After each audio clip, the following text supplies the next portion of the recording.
Look, I agree with David Tepper 100,000%. Right now, the Fed is doing exactly what we would want them to do. I don't know what all this chaos is around, oh, Jay Powell, and did he do a good job? What more do you want?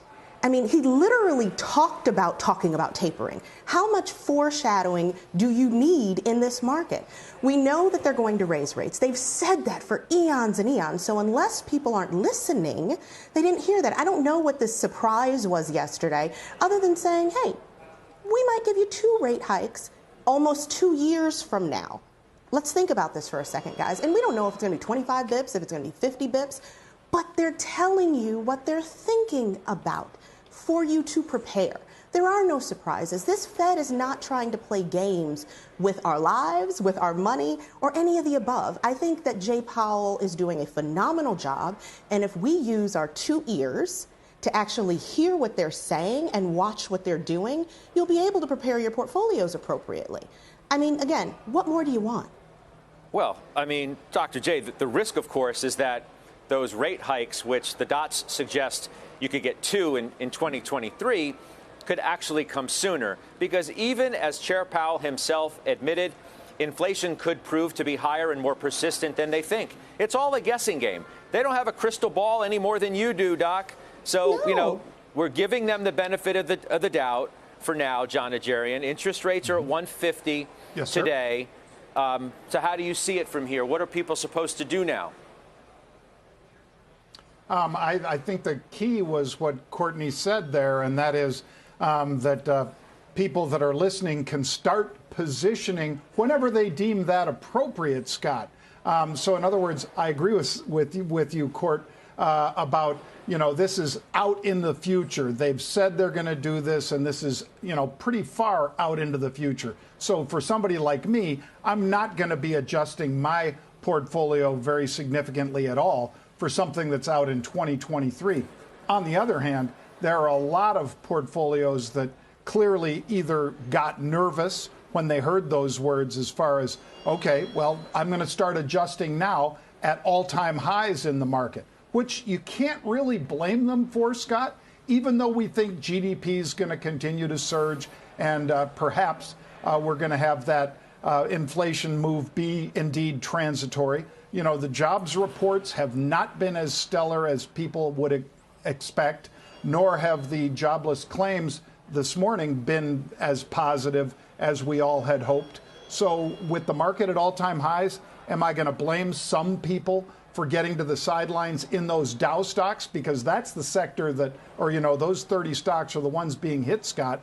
The NASDAQ, to your point, we've been up all day and moving higher, and I think those stocks continue to work that way. So it really depends on what your portfolio is. Does it look more like that Dow portfolio, or does it look more like the NASDAQ portfolio? So, Farmer Jim, one of the comments we hear quite often from people around Wall Street is, I'm going to pull a Wayne Gretzky. I'm going to skate to where the puck is going rather than to where the puck is today. I say that as I read a Rick Reeder tweet from literally seconds ago. It's time now to set up for the end of this long-running hashtag emergency policy focused movie. So if that is the case, how are we supposed to prepare today for where the puck rates are eventually going down the road? Let me start answering that question by saying how the market's answering it, okay? Everything in the market today is saying, oh my goodness, the Fed's getting hawkish and it's going to crush growth, economic growth. That is so laughably wrong. And what I'm talking about right now is you mentioned the 10-year, that's one of them, crude oil off 2%. But the 200 basis points underperformance of large cap value versus large cap growth is the market's way of saying the puck is going to slower economic growth. I think that is laughably wrong. I think it's laugh out loud wrong. You still have vaccines and reopening. You still have economic stimulus. And biggest picture of all, we're talking about the Fed raising rates 2 years from now. 2 years, I cannot make portfolio adjustments on what may happen 2 years from now. Remember, though, Jim, that the dots are Not not at the written latest. in Sharpie. Not at the latest. They're not written in Sharpie. No, it's not. I mean, if things get a little no, bit but it's hotter. it's not at the latest. It's not at the latest. Okay, that's where the median dot plot says liftoff will happen is mid-2023. The median dot plot. All right, there are people who think it's going to be earlier on the board, and there are people who think it's going to be later.